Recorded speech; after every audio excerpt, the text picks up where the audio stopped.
Sveiki, sveiki, draugai, bičiuliai. Pristatau jums aukcionus.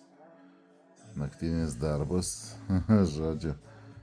Ryte, manau, kad laiko mažai turėsiu, tai aukcionus dėsim naktį. Na ką. Šiaip bus mėsai žuviai peilis, išklotinėmis sakiom daryti, šiaip mėsinėt iškaulinti. Bus toks mažiukas paskutinis peiliukas, du turėjau, vakar vieną laimėjau.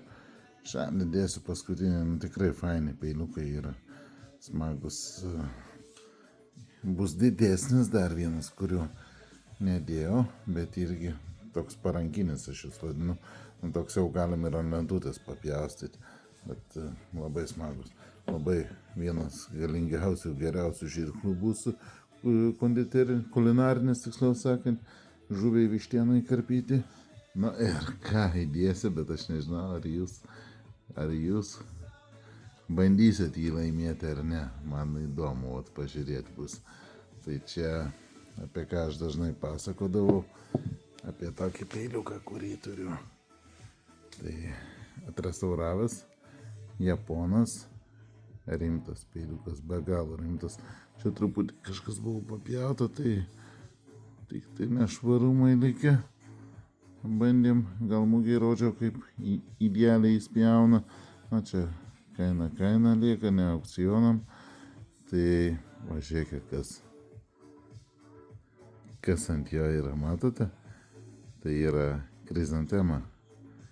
Imperatoriaus turtas vadinasi. Tai retenybė, kada būna krizantema, čia jau be galo aukštos klasės kalviai gali tik tai dėti tokį ženklą, kurie gamina imperatoriaus dvarui arba jau dinastijas, kur ten daug šimtų metų yra. Būtent šio peilio kalvio dinastija, šeimos tradicijas, jau kalvystės virš 750 metų yra. Tai žodžiu, rimtas reikalas, dar ypač iš senesnių kalimų yra, ne dabartinis, nu tai superinis aštrumas, tai bela koks, 3 sluoksniai, o čia kosmos. Nu žiūrėkit, sudalyvaukit, tokį jau aš jums dedu, kad ohoho. Sėkmės, bičiuliai.